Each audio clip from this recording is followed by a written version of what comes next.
अगर छोटी चोरी भी हो जाए तो वो आती है, लेकिन साइबर क्राइम कई बार ऐसा भी होता है कि कई लाखों का हुआ है लेकिन वो कहीं पे कुछ आता नहीं है। लेकिन साइबर क्राइम का इंसिडेंट एक मेजर चैलेंज केवल गोवा के लिए नहीं है, बट ओवरऑल आज के सिचुएशन में हर सोसाइटी के लिए है। तो उस पे हमारा फोकस रहा है और उसमें हमने साइबर क्राइम जो पुलिस स्टेशन है उसको स्ट्रेंथन किया है। हमने साइबर क्राइम की ट्रेनिंग करीब 800 गोवा पुलिस वालों को, जो इंडिया की अपेक्स टास्क फोर्स है जिसको I4C कहते हैं, जो मिनिस्ट्री ऑफ होम के अंदर काम करती है, उससे 2 दिन की ट्रेनिंग करवाई है।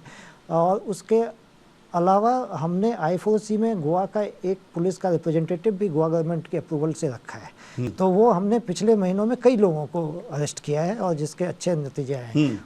और दूसरा होता है जो पैसा किसी का चला गया उस पैसे को रोकना कि वो जो फ्रॉडस्टर तक ना पहुंचे, वो बैंक में कहीं पर अगर अकाउंट में पड़ा हुआ है तो उसको रोकना।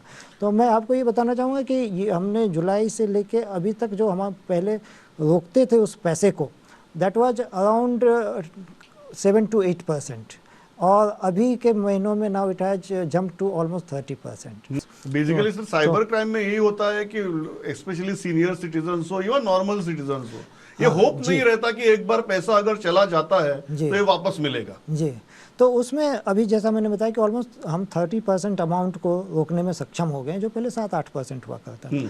तो cyber crime is a long battle ये इसमें, तो इस पे कंटिन्यूस हमारी अपनी तैयारियों को मजबूती देना, ये मेरी एक बहुत ही टॉप प्रायोरिटी में से है। दूसरा जो एक मेजर चैलेंज गोवा का है वो है आपका ट्रैफिक एक्सीडेंट्स करती हैं। तो इसमें मल्टीपल स्टेक होल्डर्स हैं, पर इन सारे स्टेक होल्डर्स को लेके क्या हम मतलब एक बहुत पुख्ता रोड सेफ्टी डिज़ाइन तैयार कर सकते हैं गोवा के लिए, सो दैट जो ऑलमोस्ट 300 डेथ्स होती हैं गोवा की सड़कों पे हर साल, उसको हम रोक सकते हैं। कैसे रोक सकते हैं, कम कर सकते हैं, उस तरह का। तो ये एक विज़न हमारा वहाँ पे भी है। उस